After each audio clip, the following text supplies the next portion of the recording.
ainda no vídeo anterior, a gente pode dar uma melhorada nesse código, tá bom? Olha, olhando para cá, ó, clicando sobre o código, sobre a variável calculadora, o NetBeans vai identificar aonde ela foi utilizada, né? Ele grifa, ele grifa essa variável com uma cor diferente, tá certo? Bem, se a gente lembrar, aqui eu tenho uma variável e o tipo dela, declarei calculadora do tipo calculadora, tá certo? E aqui eu inicializo a variável. Ora, isso aqui a gente viu anteriormente que a gente pode suprimir. Então, eu posso declarar e inicializar. E aqui nós chamamos o método somar do objeto calculadora, tá? Uma coisa legal é o seguinte: o NetBeans é provido de algumas assistências muito interessantes. Então eu vou fazer o seguinte: eu vou apagar todo este código que está aqui, tá bom?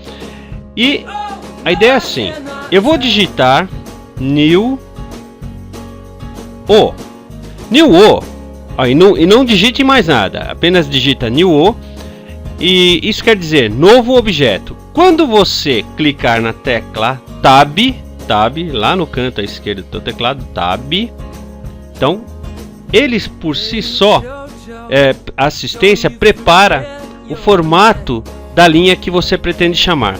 Bom, o objeto que eu vou querer, no caso, chamar, né, a classe, é a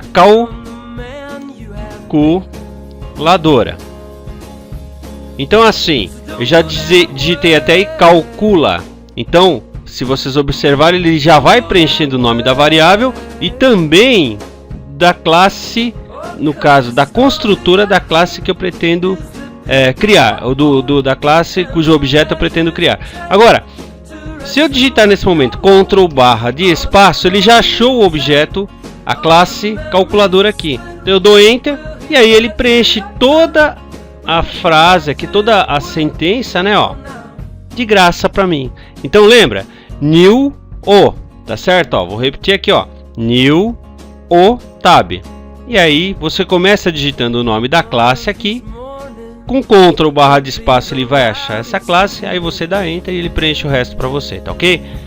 E agora rapidamente, vamos criar mais alguns métodos aqui na nossa calculadora. Então eu vou até a classe calculadora, então eu apaguei aqui, né? Volto aqui, ó, na classe calculadora. Vocês viram que só tem o método somar. Então rapidinho, olha, eu vou dar Ctrl C, olha lá. E aí, Ctrl V. Tá bom? E aí eu vou digitar o seguinte aqui. Reparem que ele já viu a duplicidade do método. Eu vou colocar aqui subtrair.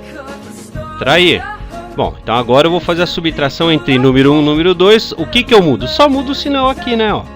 Tá aí. O que mais? Vou aproveitar aqui, Ctrl V, e vou criar o método multiplicar. Então, multiplicar. Tá certo? O que muda?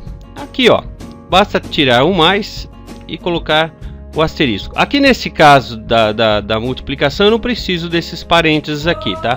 Porque a multiplicação é feita com precedência, então não dá problema se eu tirar os parênteses aqui. Mas eu vou deixar aí, tá bom? Bem, Ctrl V e vou fazer a divisão. Então, dividir. Então, ao invés de somar, né? Vou colocar aqui dividir. Tá aí. Então eu vou dividir número 1 pelo número 2. E um detalhe que eu acabei esquecendo foi também de que eu tenho que alterar as mensagens. Afinal de contas, nem tudo é soma. Mas eu já alterei aqui, olha, rapidamente para vocês, tá? Então aqui é subtração, aqui é multiplicar, então é a multiplicação, e aqui dividir, a divisão. Agora, para fazer o teste, eu vou até a classe principal. Olhem que eu já coloquei os 3 métodos que eu criei aqui embaixo, tá certo? Então eu coloquei, ó, objeto calculadora, dividir 50 por 2, deve dar 25. Calculadora, multiplicar 3 por 9, deve dar 27. E calculadora, subtrair 1 de 4, 4 menos 1, que deve dar 3. Vamos fazer o teste, olha, vou clicar. Primeiro ele deve passar pela somar, né? Como a gente já tinha visto antes, 83. A próxima aqui, ó, 50 dividido por 2, 25. A multiplicação, por sua vez, está aqui, ó, 3 vezes 9, 27. E para acabar, subtração, 4 menos 1, 3.